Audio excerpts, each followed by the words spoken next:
بسم اللہ الرحمن الرحیم۔ ایک ملک کا حکمران بنانے کا طریقہ بہت انوکھا تھا۔ وہ ہر سال کے پہلے دن اپنا بادشاہ بدل لیتے تھے۔ سال کے آخری دن جو بھی سب سے پہلے ملک کی حدود میں داخل ہوتا تو اسے نیا بادشاہ منتخب کر لیتے اور موجودہ بادشاہ کو علاقہ غیر یعنی ایک ایسی جگہ چھوڑ آتے تھے جہاں صرف سانپ، بچھو اور کھانے پینے کے لیے کچھ بھی نہ تھا۔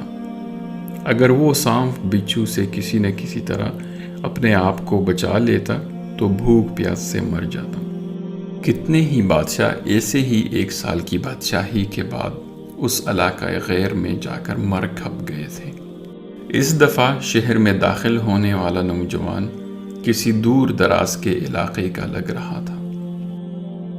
سب لوگوں نے آگے بڑھ کر اسے مبارکباد دی اور اسے بتایا کہ آپ کو اس ملک کا بادشاہ چن لیا گیا ہے۔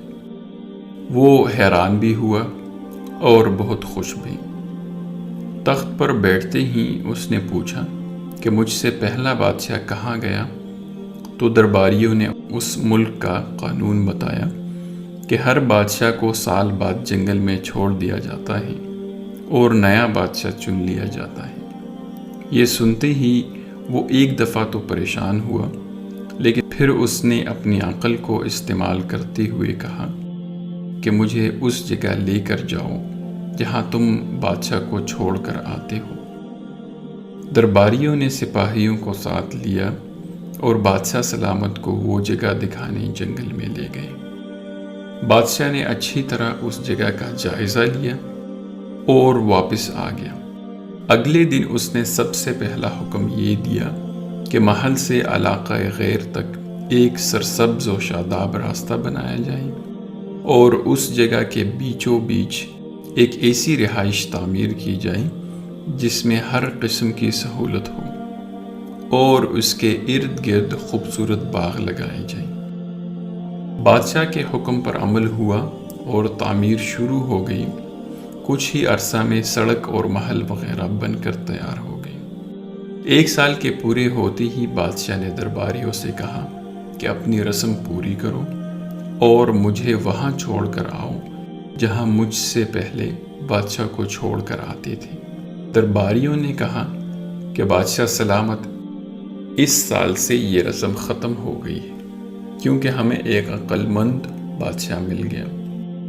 وہاں تو ہم ان بے وقوف بادشاہوں کو چھوڑ کر آتے تھے جو اپنے سال کی بادشاہی کے مزے میں باقی کی زندگی کو بھول جاتے تھے اور اپنے لیے کوئی انتظام نہ کرتے، لیکن آپ نے عقل مندی کا مظاہرہ کیا کہ آنے والے وقت کا خیال رکھا اور عمدہ بندوبست فرما لیا۔ ہمیں ایسے ہی عقل مند بادشاہ کی ضرورت تھی۔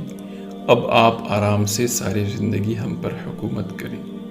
اس انوکھے ملک کا نام دنیا ہے۔ وہ نیا بادشاہ ہم اور آپ ہیں اور علاقہ غیر ہماری قبر ہے۔ اب آپ خود فیصلہ کر لیجئے کہ کچھ دن بعد ہمیں بھی یہ دنیا والے ایک ایسی جگہ چھوڑ آئیں گے تو کیا ہم نے عقل مندی کا مظاہرہ کرتے ہوئے وہاں اپنے لیے محل اور باغات تیار کر لیے ہیں، یا بے وقوف بن کر اس چند روزہ زندگی کے مزوں میں لگے ہوئے ہیں اور دنیاوی زندگی کی ایک مخصوص مدت شاہی انداز سے گزار کر ضائع کر رہے ہیں؟ ذرا سوچئے کہ آج ہمارے پاس ابھی بھی کرنے کے لیے بہت کچھ ہے، لیکن ایک وقت ایسا آئے گا کہ پھر پچھتانے کی مہلت بھی نہیں ملے گی۔ اللہ تعالی ہم سب کو اپنی آخرت کی تیاری خوب سچی فکر کرنے کی ہمت اور توفیق عطا فرمائے۔ آمین یا رب العالمین۔